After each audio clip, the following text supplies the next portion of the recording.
The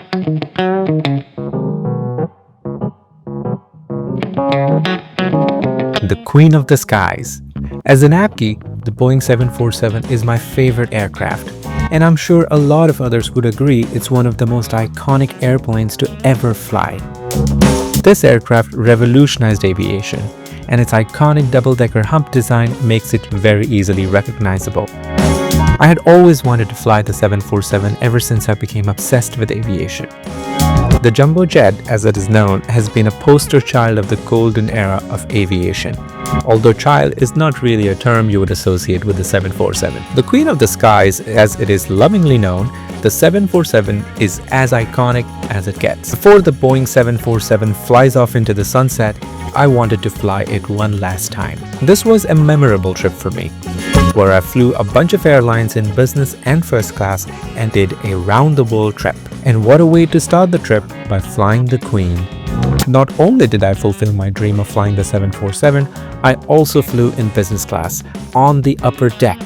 What a thrill! Lufthansa is one of the handful of airlines that is still flying commercial passenger flights on the 747. I bought this award ticket with Aeroplan for the cheapest redemption value of 70,000 points. It is easy to find Lufthansa business class availability on Aeroplan.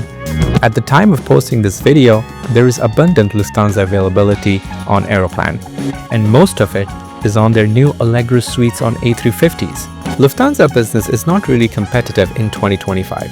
Heck, it wasn't competitive 10 years ago. They are slowly upgrading their premium cabins with the new Allegro suites, but it's far from being on all of their planes. Come with me as I fly from Vancouver to Frankfurt on board Lufthansa Boeing 747-400. We started the journey in Nanaimo.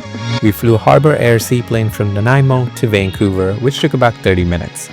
After arriving, we were transferred to YVR International by Harbour Air's free shuttle. Check-in was easy and we headed to security. I like Vancouver Airport.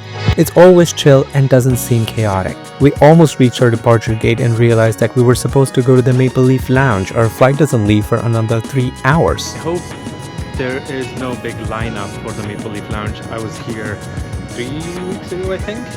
And when I was leaving the lounge, going to my gate, there were like 50 people waiting in line to get into the lounge. Terrible. I would never wait that long. As part of Star Alliance, Lufthansa passengers can access Air Canada's Maple Leaf Lounge here in YVR. I've been to this lounge many times, and as I've said before, it is an okay lounge. It's fairly empty. The food is good and the views are better, so I'm not complaining actually. After spending some time in the lounge, we headed to our gate. We arrived just in time for boarding. The aircraft we are flying today is a 747-400 registration D-Alpha Bravo Tango Lima. She flew her maiden flight 23 years ago. The 747-400 variant does not have first class, which is typically housed in the nose of the 747-8. Instead, the 747-4 has business class in the nose and on the upper deck. We are seated in the upper deck in seats 85 Alpha and Charlie. I chose these seats because it's the last row, and usually last rows offer a little bit of extra privacy. I wanted to get seats 86 Hotel and Kilo, but they were already taken. Boarding was easy through Group 2. Certain status holders get Group 1 boarding ahead of business class passengers. There was a separate entrance for first and business class passengers. This is where I'll be sitting for this flight. The upper cabin is obviously a bucket list item, but there's more to it. With just 22 seats, it feels very private and cozy even though we are on this massive plane. The downstairs business cabin is also special in a way that it has seats in the nose of the plane under the cockpit. How cool is that? Pretty soon after boarding, we were taxiing to the runway. There was no pre-departure drink, which was surprising for business class. Shortly after taxiing, we were on our way to Frankfurt. Once airborne, the crew gave us welcome drinks, a snack, and a hot towel. I had the mango drink, which tasted really good. I had a lot of time to play around with the entertainment system and the seat features between boarding and takeoff. The seat, as you can see, is in a 2-2 configuration. The seat itself is comfortable and has enough room. There is storage on the side of the window seat, but if you're in the aisle, you're out of luck. The seat does feature a drawer for storage, which had a bottle of water and the amenity kit waiting for us when we boarded. The amenity kit was designed by Porsche. Nice.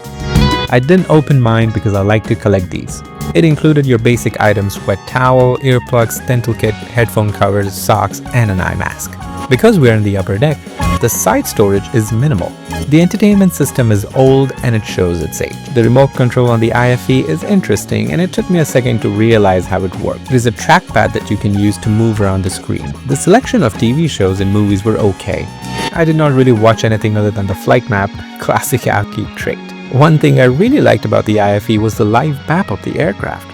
I haven't seen this on any of my other flights, so I was happy about this. Soon after takeoff, we were served dinner. This is an evening departure, so dinner and breakfast are the two meals on this flight. I ordered a vegetarian meal and Katie ordered a vegan meal. This is the starter for my meal, and this is the main course, lasagna with some veggies. Honestly, it tasted better than it looked. And this is the vegan meal. The dessert was a coconut cake and was delicious. After the meal, it was time to get ready to sleep. Before that, let's take a look at the onboard washroom. The washroom was in the front of the cabin. One washroom for 22 seats is a high ratio, I'd say. But I did not see any lineups throughout the flight, so that's a good sign. There's another washroom which is used by the crew. The washroom was clean and average sized. It was stocked with towels and lotions and dental kits. There was a mirror above the sink and another one on the opposite wall. I was tired because I had an early start today, so going to sleep wasn't too difficult. The seat converts into a lie flat bed.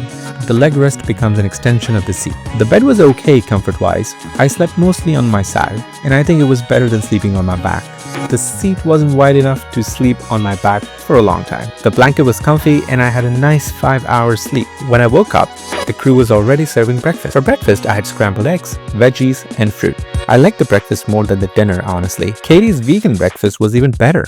Chickpeas with roti and a side of fruits. I was talking to one of the crew members about the 747 and how it's my favorite aircraft. I told him about the single throne seat in the downstairs cabin and he offered to take me down there to have a look. He even took a video of me sitting in the seat 4 Delta. Just before arriving into Frankfurt, I asked the crew if I could check out the flight deck. He checked with the captain and let me check out the flight deck. This was incredible. Not only did I fly my favorite aircraft, I flew on the upper deck and then had the opportunity to talk with the captain and sit in his seat. This was definitely the highlight of my flight. We landed in Frankfurt on time. A connecting flight to Geneva wasn't for another 5 hours. I tried to get an early flight, but they were all booked. We ended up spending 4.5 hours in the lounge in Frankfurt. The lounge is one of the many in the airport. It is big and has lots of seating areas, some with taxiway views. We were glad this lounge had a shower, which both of us used. There weren't a lot of food options though. Perhaps that's because of the time of the day? I don't know. Overall, I enjoyed my flight on Lufthansa 747, but there's a lot to break down. The seat was okay and not the highlight.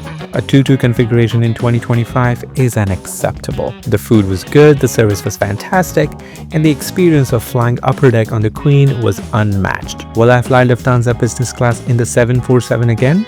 Probably yes, if I don't have any other options. For me, it was more of a bucket list item which I've ticked off. As an AvGeek, the reason I flew this route and airline was because of the 747. The price for business class on Lufthansa is usually on par with other airlines. Air Canada operates the same route with the 787 Dreamliner with 1-to-1 configuration, which is far more desirable. If you care about seat and amenities, I'd recommend a newer aircraft with more private seating configuration. If you're an AvGeek like me, this is definitely a good experience to have. Who knows how long the Queen will fly commercially. Most 747s are operating as cargo today, but there are still 41 passenger 747s flying. These are operated by just 4 airlines. Lufthansa has the most, 27. Air China has 7, Korean Air has 5, and Rossiya has 2. On this trip, I was able to talk to the captain and first officer and check out the flight deck. They said Lufthansa is retiring its 747 fleet with the next one going out of service by the end of the year. It is truly sad to see the 747 go away. As airplanes like A350s and 787s replace the Queen, we are not too far from seeing the last passenger flight of the 747. So if you want to fly on one of these, don't wait too long. Lufthansa operates the 747 to many North American cities, and if you're in Asia, Korean will probably be your best option. I wanted to talk more about the service and flight experience, but this was more than just a flight report. Lufthansa 747 business class was a memorable experience for me. I enjoyed my trip, and you might too. It's all about perspective. Thanks for watching.